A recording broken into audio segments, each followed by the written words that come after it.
ماشاء اللہ لا حول ولا قوة الا باللہ العلی العظیم۔ اعوذ باللہ من الشیطان الرجیم، بسم اللہ الرحمن الرحیم۔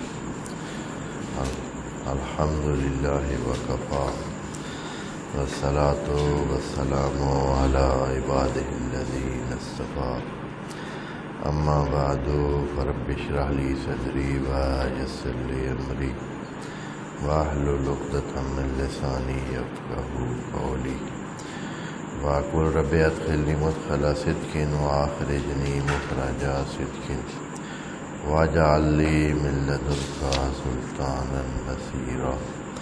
بسم اللہ وباللہ وتوکلت علی اللہ۔ قال اللہ تبارک و تعالی فی سورۃ البقرہ، آیت نمبر 216۔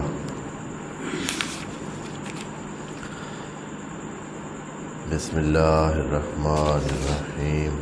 کتب علیکم القتال وہو کرہ لکم وعسیٰ ان تکرہوا شیئا وہو خیر لکم وعسیٰ ان تحبوا شیئا وہو شر لکم واللہ یعلم وانتم لا تعلمون۔ صدق اللہ العظیم۔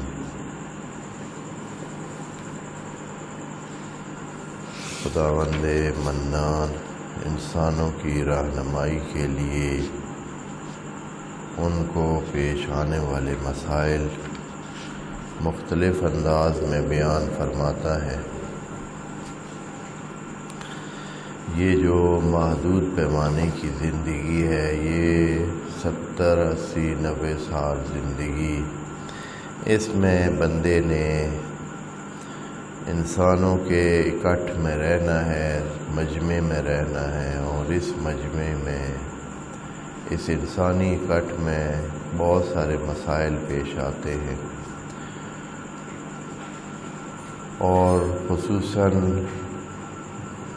مختلف انسانوں کی مختلف ترجیحات ہونے کی وجہ سے دوسرے انسان جن کو وہ ترجیحات پسند نہیں ہوتی، وہ ان کو روکنے کے لیے لڑائی جھگڑے تک بھی چلے جاتے ہیں، اپنے وسائل استعمال کر کے ان کو روکتے ہیں۔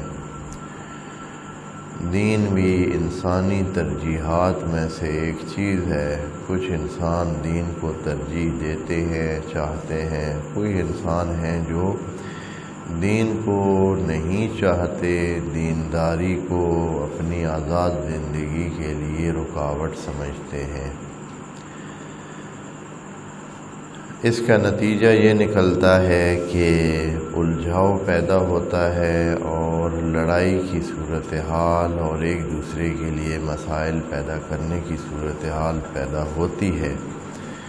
یہاں پھر خدا کریم ان انسانوں کو گائیڈ لائن دیتا ہے جو اس کے دین پہ چلنا چاہتے ہیں کہ اس صورتحال سے نپٹنے کے لیے آپ کو کیا طریقہ کار اپنانا ہے۔ یہاں خدا کریم پچھلی آیت میں ایک بات کہی تھی، وعلیکم السلام، آیت نمبر 214 میں ایک بات خدا کریم نے کلی طور پر بتائی کہ جب آپ دین کو اپنا رہے ہیں، ایمان لا رہے ہیں، تو یوں مت خیال کرنا کہ بس ایمان لانا اور جنت میں جانا ایک ہی چیز ہے۔ نہیں، ایسا نہیں ہے۔ ایمان لانا پہلا قدم ہے۔ اب اس کے بعد ایک لمبی داستان بھی ہو سکتی ہے۔ پوری عمر آپ نے اس ایمان کا پاس رکھنا ہے اور اس ایمان کے مطابق زندگی گزارنی ہے، اور اس میں بہت سارے اتار چڑھاؤ، نشیب و فراز اور مشکل اور آسان حالات، ہر قسم کے حالات کا سامنا کرنا ہے۔ آیت نمبر 214 کو ایک سرسری انداز میں ذکر کر دیتا ہوں، معنی آپ خود جانتے ہیں۔ کہا تھا ام حسبتم ان تدخلوا الجنۃ ولما یأتکم مثل الذین خلوا من قبلکم، یہ خیال کیے بیٹھے ہیں آپ کہ جنت میں چلے جائیں گے جب کہ آپ کو وہ امتحانات نہیں کیے جائیں گے، آپ کے وہ امتحانات جو آپ سے پہلوں کے کیے گئے تھے۔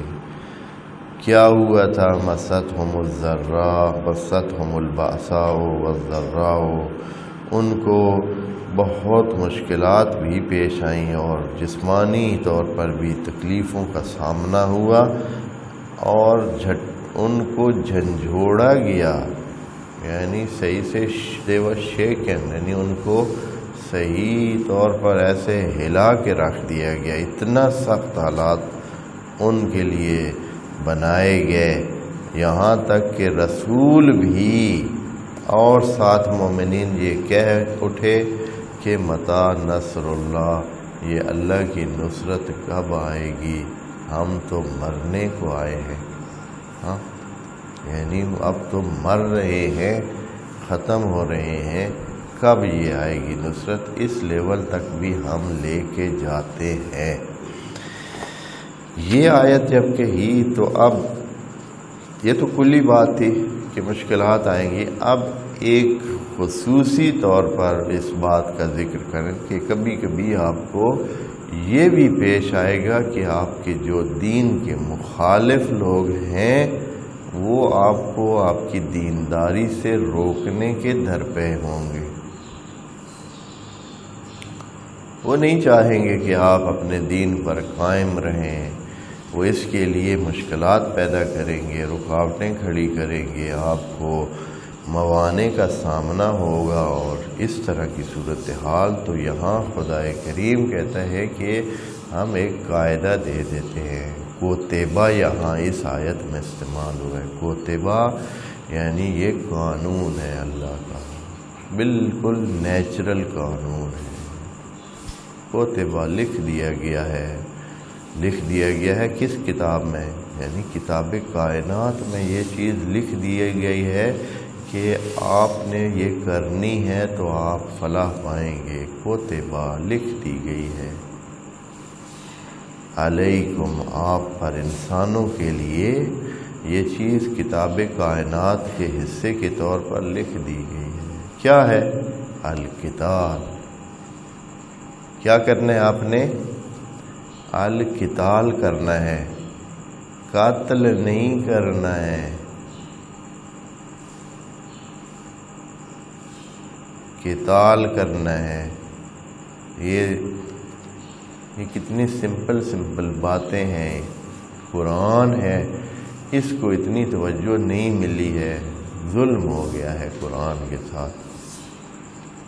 جتنی کہ توجہ ہم اپنے جو دساتیر ہیں، تمام ملکوں کے دساتیر ہیں، آئین ہیں، ان کو جتنی اہمیت دی جاتی ہے، قرآن کو اتنی اہمیت بھی نہیں دی گئی ہے کہ ایک ملک کے دستور کی تشریح کے لیے، تفسیر کے لیے سپریم کورٹ، ہر ملک کی جو سپریم کورٹ ہوتی ہے اس کے 20 جج اس کی تشریح کے ذمہ دار ہوتے ہیں، اور ان کی رائے سب کی سمجھداری نہ صرف ایک ٹائم میں بلکہ پیچھے سے جب سے وہ ججوں کا یہ پورا مجمع جو ہے وہ شروع ہوتا ہے آئین کی تشریح سے، اور وہ تشریح کرتا رہتا ہے 20 جج بیٹھ کر اس لیول پر جو اپنے زندگی میں اچھے خاصے 20-30 سال کی پریکٹس کر کے تجربہ قانون کو سمجھنے اور قانون پر عمل کرانے اور اس کے مطابق فیصلے کرنے کے تجربے رکھتے ہیں، وہ لوگ آئین کی تشریح کرتے ہیں۔ قرآن کی تشریح ایک ایک بندہ کر رہا ہے، ایک ایک بندہ۔ ایک ایک بندہ اپنی سمجھ کے مطابق تشریح کرتا رہا ہے۔ مفسرین کبھی 2 مفسرین نے اکٹھے تفسیر نہیں کیے، کبھی ایک شورا نے بیٹھ کر 10 بندوں نے 20 بندوں نے 20 علماء نے اکٹھے بیٹھ کر بحث کر کے تشریح نہیں کی ہے، کبھی اس کو ڈسکس کر کے آپس میں تمام نظریات کو اکٹھا کر کے اس میں سے جو صحیح نظریہ ہو، جس پر متفق ہو جائیں، ایسی بات کبھی بھی نہیں کی۔ تو یہ مظلومیت ہے اس قرآن۔ تب بھی تو قتال اور قتل کے معنی میں فرق نہیں کرتے ہیں۔ ابھی یہاں میں ترجمہ آپ کو بتاتا ہوں کیا لکھا ہوگا، القتال، پھر میں آپ کو اس کے لفظ کی تشریح، جو آپ بھی توجہ کریں گے تو آپ کو بھی پتہ چلے گا کہ اس میں اور اس لفظ میں فرق ہے۔ القتال ہم پر لکھا گیا ہے، مومنین کے لیے لکھا گیا ہے، قانون ہے اللہ کا کہ قتال کریں۔ ترجمہ لکھتے ہیں پہلے جو مفسر ہیں ہمارے سامنے جو بھی ہیں، ہاں، اس لیے کہ ہماری اس سے کوئی اہمیت نہیں کہ کہنے والا کون ہے، ہم نے یہ دیکھنا ہے کہ اس نے کیا کہا ہے۔ ہم کیوں کسی کی وہ کریں کہ اس نے اپنی وسع کے مطابق، اپنی طاقت کے مطابق اس نے کوشش کی ہے، ہمیں اس سے کیا سروکار، ہم نے دیکھنا ہے کہ اس نے کہا کیا ہے۔ کہتے ہیں کہ تمہیں جنگ کا حکم دیا گیا ہے، ہاں جی، اور اس کا جب تشریح کرتے ہیں تو تشریح میں کہتے ہیں کہ صدر اسلام میں ایسے لوگوں کی کمی نہیں تھی جو جہاد فی سبیل اللہ کو سعادت سمجھتے تھے، البتہ کچھ لوگ ایسے بھی ضرور تھے جنہیں جہاد ناگوار گزرتا تھا۔ اب اس جہاد یعنی جہاد ایک بالکل ایسی چیز ہے سب بھائی سمجھتے ہیں، جہاد یعنی مارا ماری، ہاں، قتل کرنا، مارنا، بس آپ زور ہے آپ کے پاس تو چڑھائی کرتے جائیں، جو بھی آگے آئیں مسلمان نہ ہوں ان کو کیا کرتے جائیں، یہ معنی لیا جاتا ہے۔ کتنا ظلم ہے۔ اب اس دوسری تفسیر سے بھی آپ کو میں یہ بتا دیتا ہوں کہ انہوں نے بھی اس کا کیا ترجمہ کیا ہے اور کیا معنی لیا ہے۔ فرماتے ہیں کہ کتب علیکم الکتاب، تم پر کفار سے جنگ فرض کی گئی ہے، یعنی یہ ہے کہ آپ آرام سے بیٹھے نہیں۔ کتب علیکم الصیام جیسے ہے کہ ہر بندے پر کیا واجب ہے، روزہ واجب ہے، تو کتب علیکم القتال اس کا معنی کیا ہے کہ بھائی صبح جاگیں، تو یہ آیت آپ کو کہہ رہی ہے کہ آپ پر کیا لکھ دیا گیا ہے، قتال لکھ دیا گیا ہے، ٹائم تو لکھا ہی نہیں ہے۔ یعنی انہوں نے جو ترجمہ کیا اس مطلب ہے کہ جنگ بس ٹھیک ہے، اٹھیں اور جو بھی سمجھیں جیسے بھی ہے اٹھیں اور کام نہیں ہے، بس کیا کریں، قتال کریں۔ اور اسی کے مطابق ایک گروپ مسلمانوں کا جو ہے وہ اسی نہج پہ چل رہا ہے، انہوں نے بس کوئی اور کام نہیں ہے زندگی کا، کیا ہے، بس انہوں نے اپنا اسلحہ لیا ہوا ہے اور جو بھی ہتھے چڑھتا ہے، ہاں بھائی مسلمان ہے یا نہیں ہے، مسلمان ہے چلے ٹھیک ہے، نہیں ہے بس ختم شو، قتل کرو اسے۔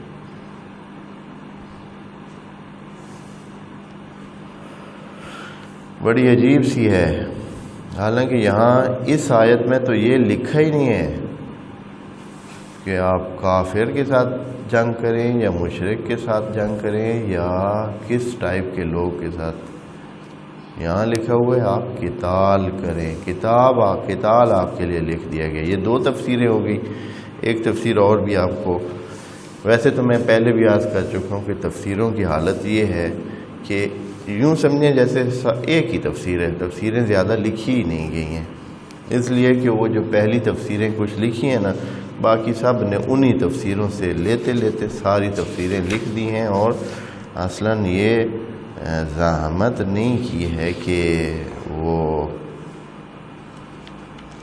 بھائی خود سے بھی کچھ اس کے بارے میں تحقیق کرتے یا خود سے کچھ اپنے جو ہے نا بات کہتے۔ تو یہاں فرماتے ہیں کہ اس صورت میں ہے، ہاں جی،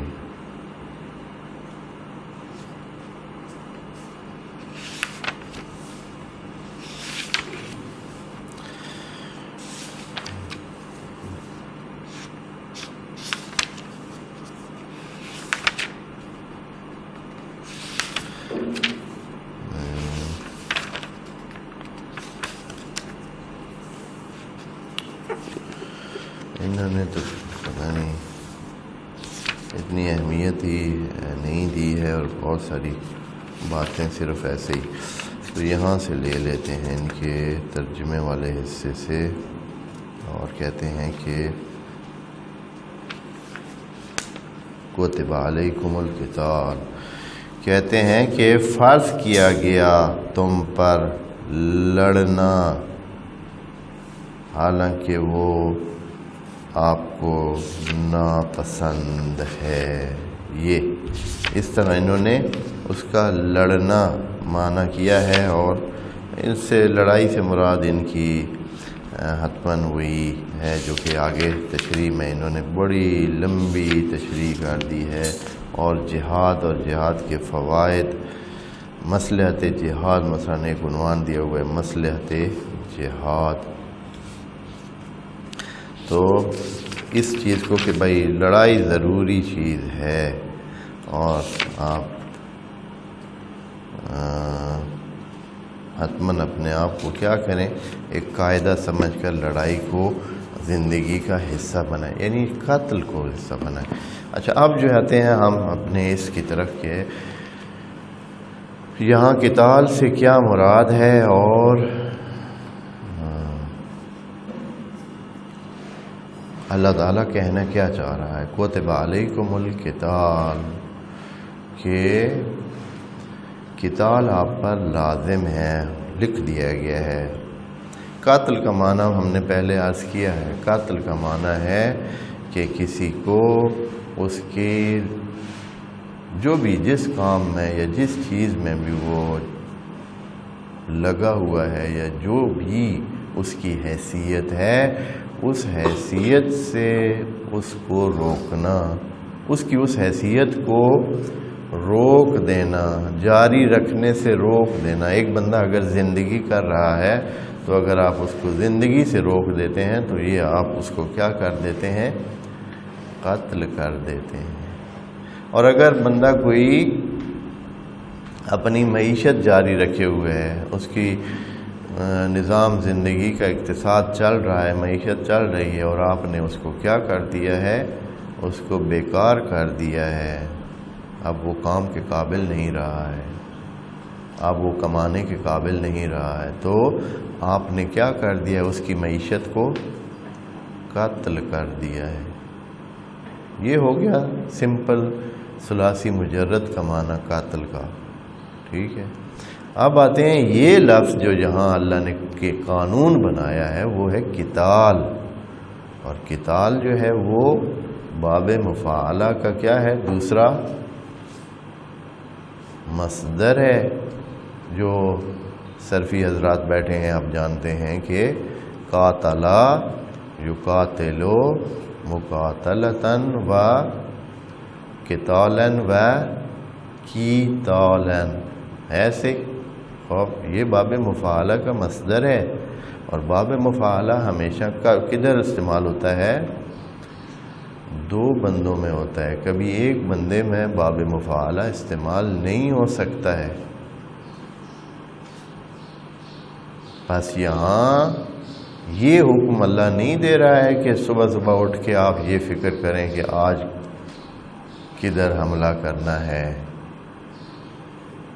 اللہ کہہ رہا ہے کہ آپ قتال کریں، یعنی حتماً طرف مقابل کی طرف سے جنگ ہوگی تو آپ کو جنگ کرنا لازمی ہے۔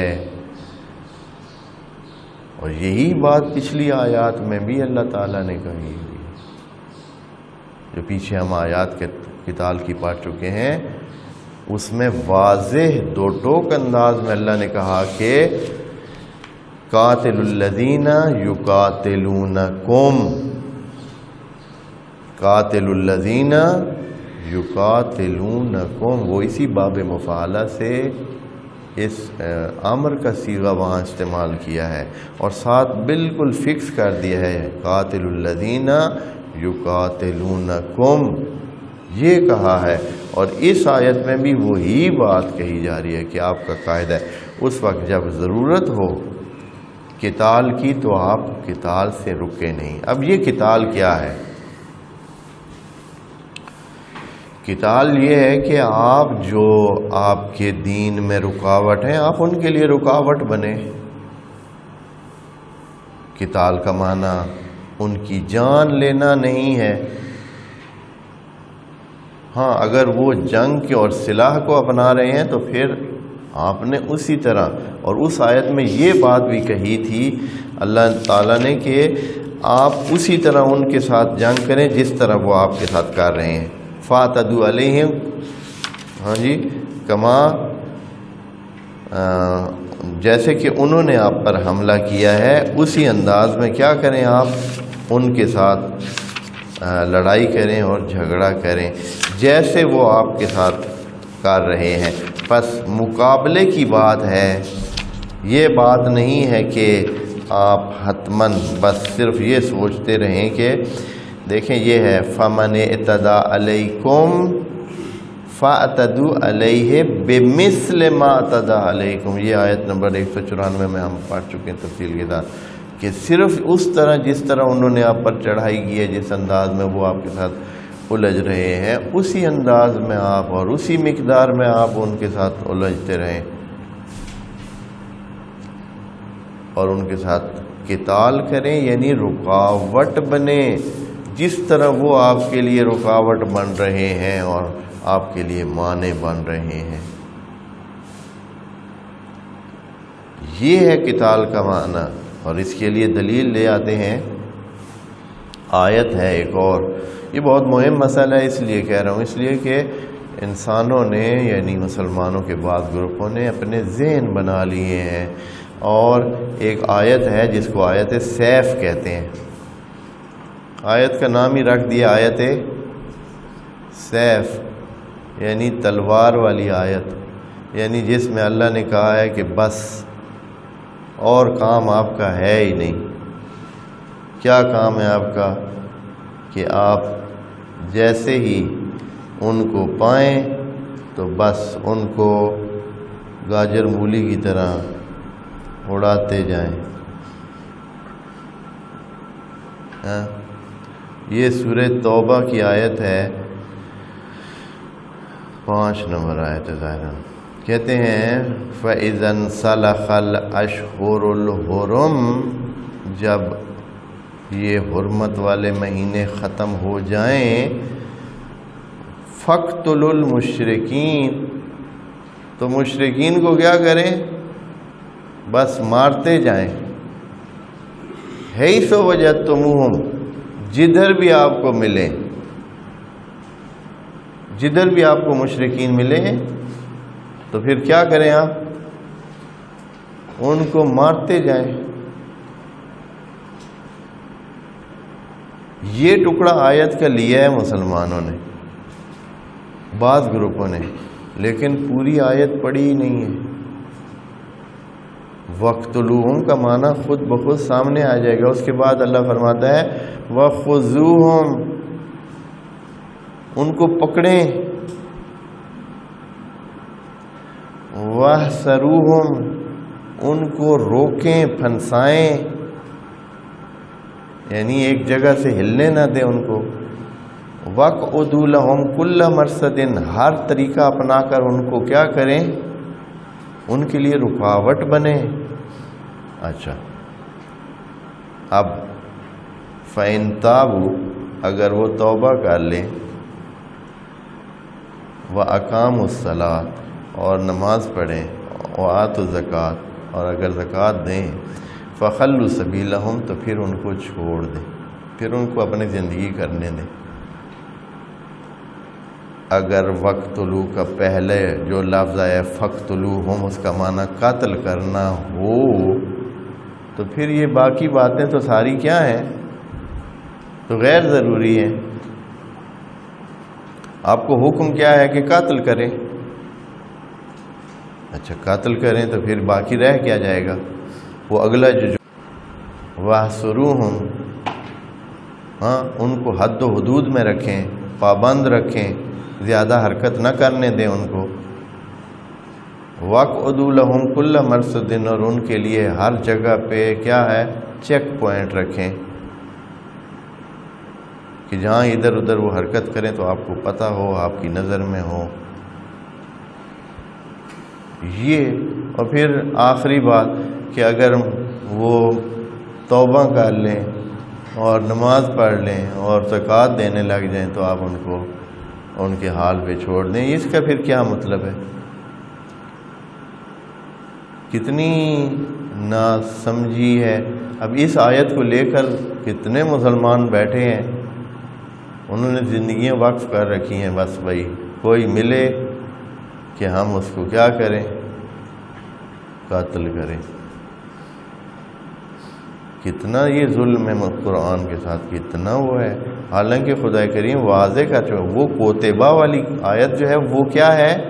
اصلی آیت وہ ہے، یعنی جس میں قانون کے طور پر خدا کریم فرما رہا ہے۔ یہاں تو یہ ایک صورتحال بیان کر رہا ہے نا کہ اگر تو یہ اس آیت کے انڈر اس کو پڑھا جائے گا کہ وہ جو قتال ہے وہ والا جس میں انہوں نے پہلے حملہ کیا ہوا ہے اور آپ کے لیے مسائل پیدا کر رہے ہیں اور خرابیاں کر رہے ہیں، تو اس کے جواب میں آپ نے جب قتل کرنے کی وہ ٹھاننی ہے یا آپ نے انتظامات کرنے ہیں تو فَإِذَا انْسَلَخَ الْأَشْهُرُ الْحُرُمُ، تو ان مہینوں کا دھیان کر لیں۔ اس کے بعد آپ اپنی کارروائیاں کیا کریں؟ شروع کر دیں، اور ان کے لیے کیا بنے؟ رکاوٹ بنے۔ اور اگر ضرورت پیش آئے، جب آپس میں الجھنے کی بات ہوگی اور وہ قتل کر رہے ہیں آپ کو، یعنی وہ واقعاً آپ کو موت کے گھاٹ اتار رہے ہیں، تو پھر آپ کو بھی ان کو موت کے گھاٹ اتارنے کی اجازت ہے۔ لیکن یہ نہیں کہ دین کا حصہ یہ ہے کیا کریں؟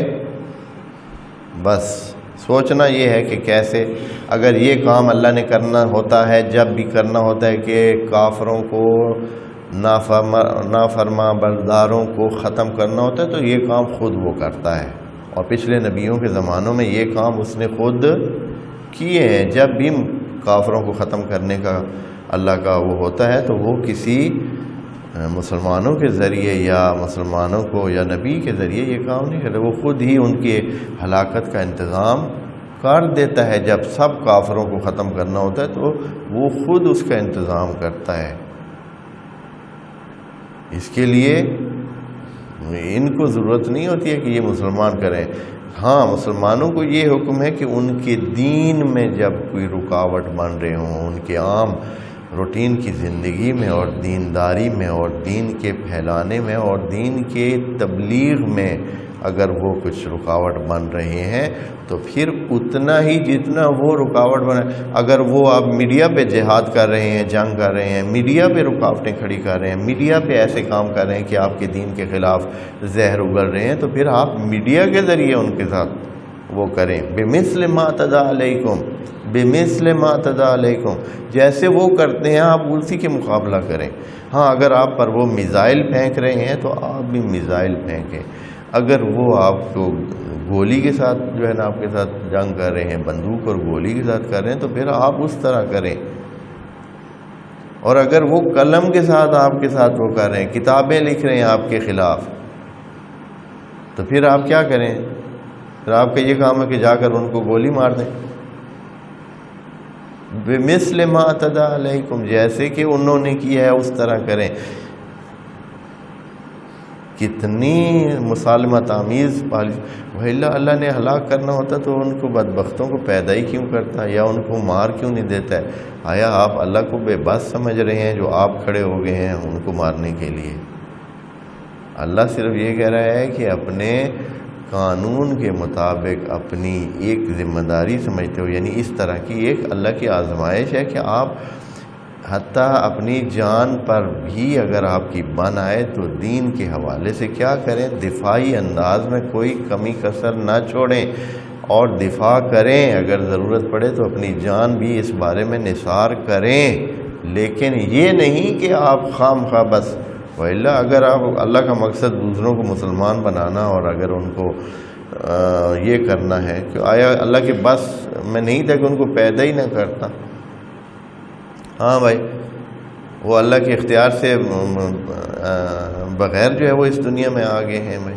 اللہ نے ایسے ہی خام خواہ ان کو، یعنی وہ نکل گئے ہیں، ایسے ہاتھ سے نکل گئے ہیں بھائی. پیدا نہیں کرنا چاہیے تھا، اللہ نے پیدا کر دیا. تو بھائی اس نے خود ہی پیدا کیا ہے، خود ہی اس نے یہ کافر اس زمین پہ لائے ہیں. اب آپ کو حکم دیا کہ ان کو ختم کرو. بھئی اے اللہ ان کو پھر اگر ایسے ہے تو لانے کی ضرورت ہی کیا ہے؟ اے اللہ ان کو پھر لانے کی ضرورت ہی کیا ہے؟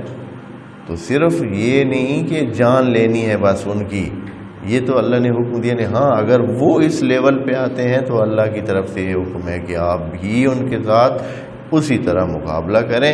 ان آیات کو اکٹھے رکھ کر پڑھنا چاہیے، اور ان آیات کو اکٹھے رکھ کر جیسے کہ باقی آئین اور دساتیر ہیں ان کو جب آپ تشریح کرتے ہیں تو ان کے بعض بندوں کو دوسرے بعض بنود کے ساتھ رکھ کر پڑھا جاتا ہے.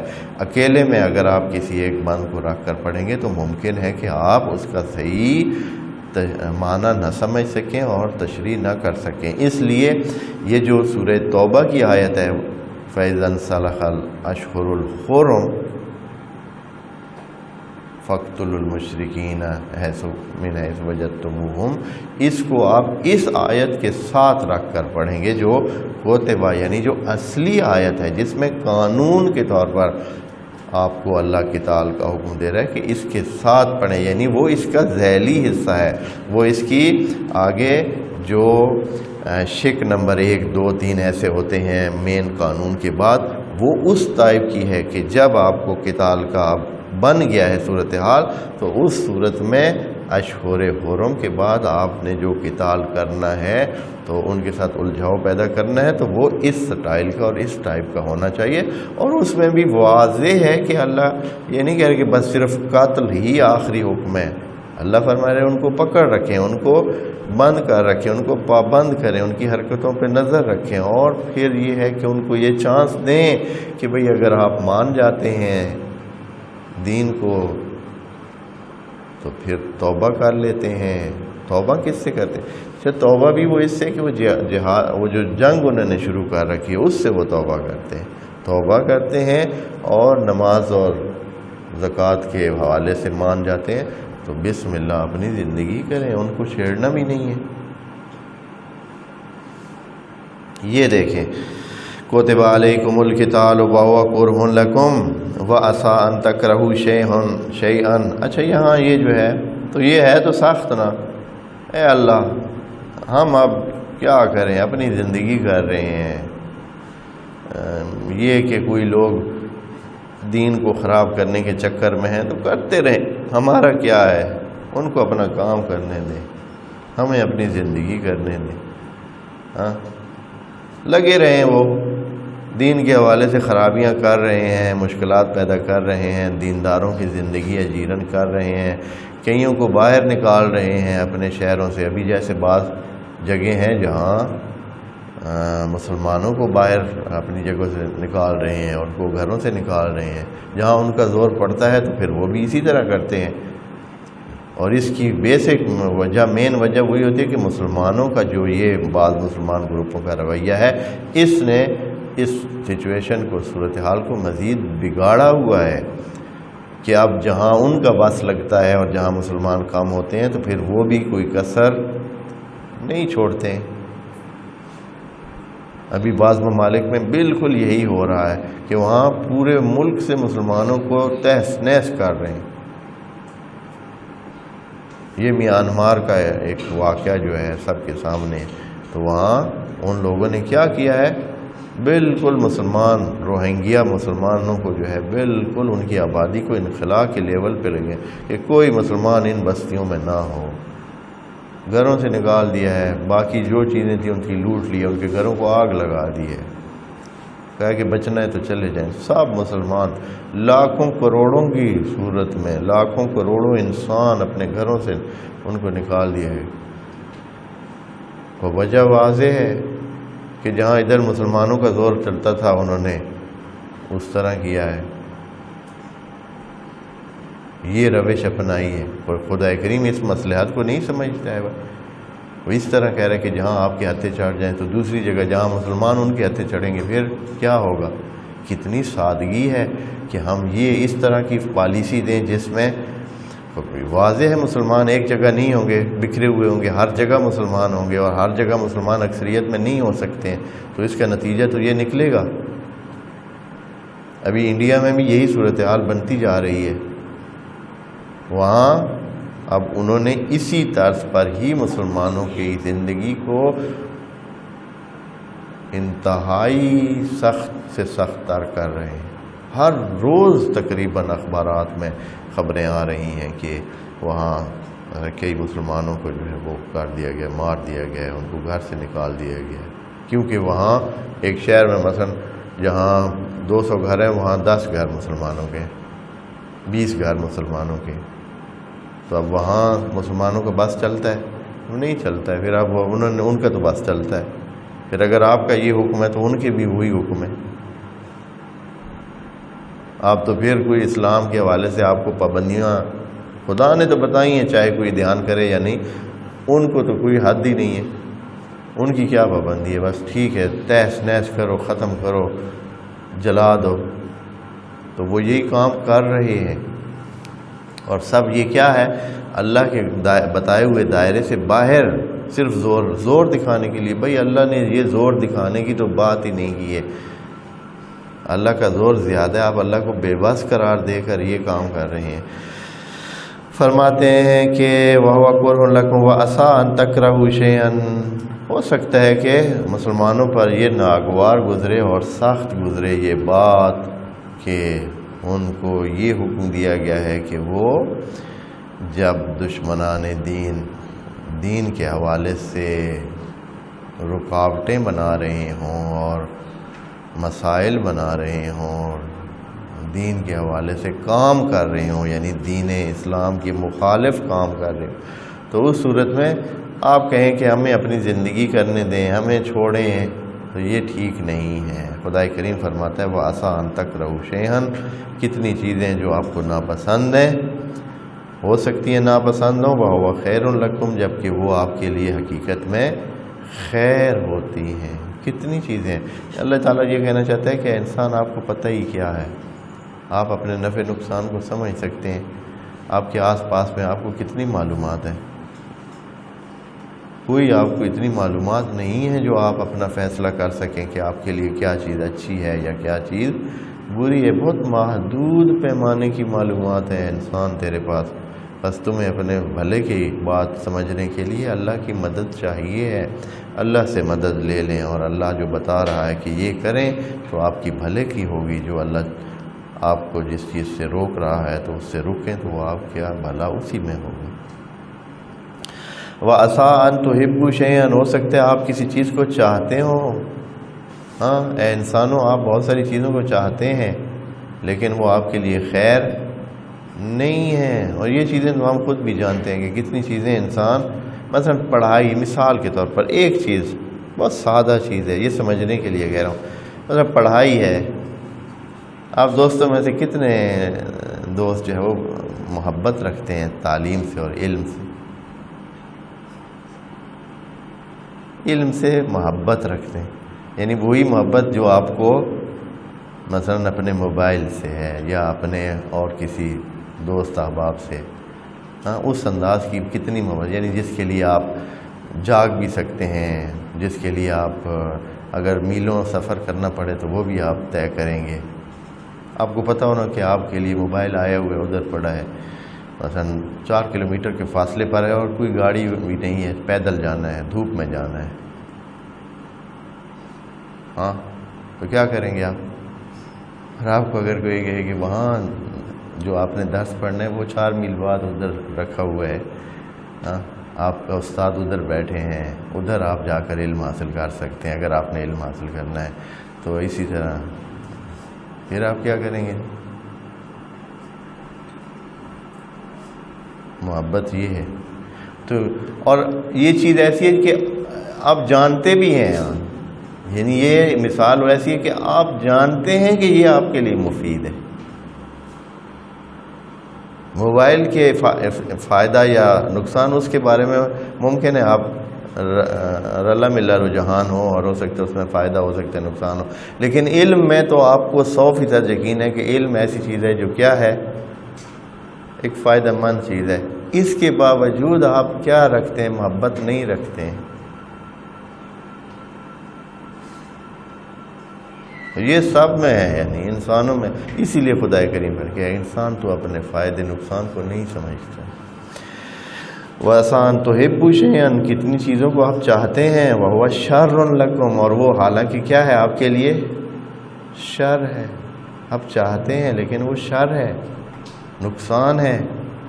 وَاللَّهُ يَعْلَمُ وَأَنْتُمْ لَا تَعْلَمُونَ، اے بدبختو اتنا تو سوچیں کہ اللہ جانتا ہے اور آپ نہیں جانتے ہیں، بس اللہ جو کہہ رہا ہے اس کے پیچھے چلیں، اللہ کے بتائے ہوئے قانون کے مطابق زندگی رکھیں، اپنے آپ کو کچھ نہ سمجھیں کہ میں ایسے سمجھتا ہوں، مجھے یہ ٹھیک لگ رہا ہے، نہیں، وہ جو اللہ نے کہا ہے وہ ٹھیک ہے، وہ جانتا ہے۔ اور پھر یہ ہے کہ اللہ آپ کو نقصان بھی نہیں پہنچانا چاہتا ہے۔ ہاں یہ ہے کہ مگر کوئی بندہ یہ سوچے کہ یار میں نے اللہ کی بات مانی تو ممکن ہے مجھے کوئی نقصان ہی نہ پہنچا دے اللہ، ہاں وہ اللہ ایسا کام ہی نہ کروا دے جس سے مجھے کیا ہو، نقصان ہو۔ کبھی یہ سوچتا ہے بندہ؟ تو اللہ کا نفع نقصان ہے ہمیں نفع نقصان پہنچانے میں؟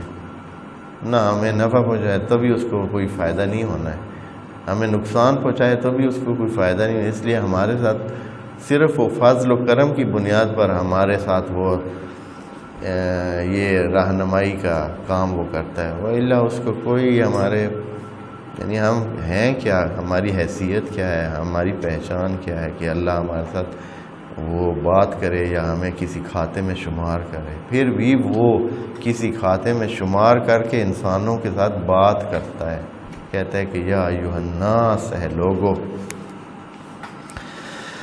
اللہ جانتا ہے اور وانتم لا تعلمون، اور اللہ گارنٹی دے رہا ہے کہ آپ کو علم نہیں ہے۔